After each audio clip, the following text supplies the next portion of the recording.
This person keeps coming and going. And honestly, I don't know how much longer your heart can take this. I'm picking up on this back and forth energy, and it is so exhausting. One moment they're here, saying all the right things, looking you in the eyes, making you feel like maybe this time is different. Maybe this time they really mean it.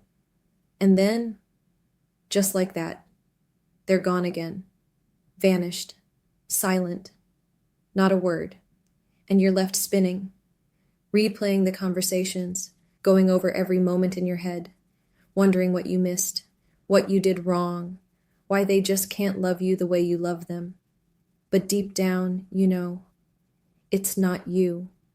You have given so much. You've shown up. You've waited. You've forgiven. You've believed in the version of them they could be, if they just stopped running. But here's what I'm picking up right now, and I want you to hear me when I say this. This person struggles to take accountability. They have a very hard time admitting when they're wrong. They avoid confrontation. They avoid emotion. They avoid facing themselves. Even when they've deeply hurt you, they brush it off like it's nothing. And somehow you're expected to just move on, to pretend it didn't hurt, to be the strong one, again. I feel like for many of you watching this, something happened very recently. A big misunderstanding, an argument that escalated, words that were said that you can't unhear. Something exploded. Maybe you're on a break. Maybe they ghosted you again. Maybe they're giving you the silent treatment, making you feel like you're the problem. But you're not. This is emotional manipulation, even if it's unconscious. They keep testing your limits, seeing how much you'll tolerate, and every time, you stay. You forgive. You love harder, because that's who you are. But what hits the hardest in all of this is that you still love them. Even with all the confusion, all the silence, all the broken promises, your heart still aches for them. You still think about them before bed. You still wake up hoping there's a message. You still feel that connection in your soul. And that's what's so painful. Because how do you stop loving someone your soul still feels tied to? I know some of you watching this feel like you're at your breaking point.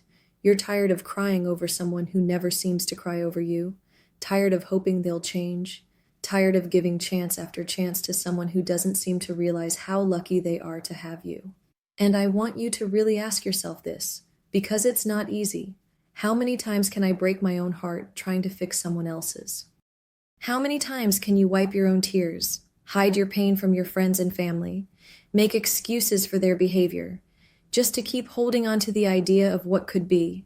Because I'm telling you, my love, this pattern isn't random. You were guided to this video for a reason.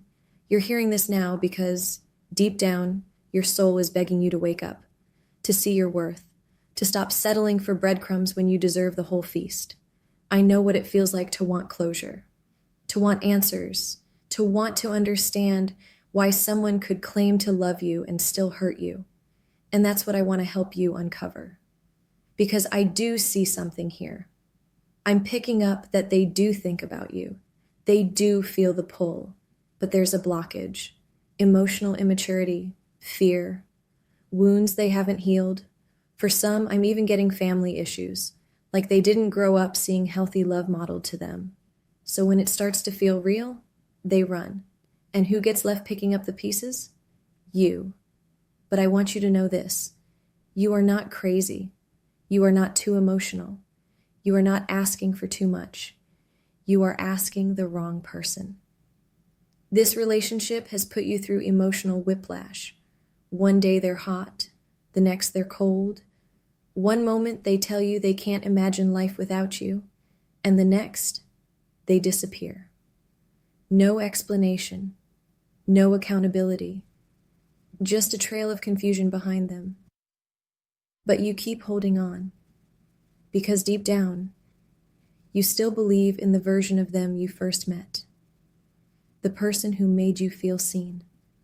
The person who made you laugh. The one who felt like home. And I get that.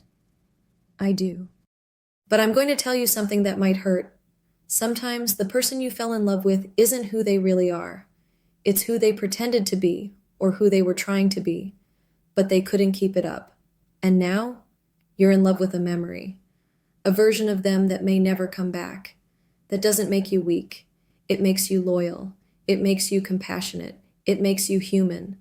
But you deserve more than memories. You deserve presence. You deserve a love that doesn't leave you guessing, that doesn't punish you with silence, that doesn't make you feel like you're too much just because you want consistency. I want you to imagine what your life would look like if you had that kind of love. If you had someone who was excited to text you every morning, someone who made plans for the future and actually followed through, someone who chose you over and over, no matter what. That is what you deserve. That is the kind of love I see in your future, but only if you stop giving your heart to people who don't know how to hold it.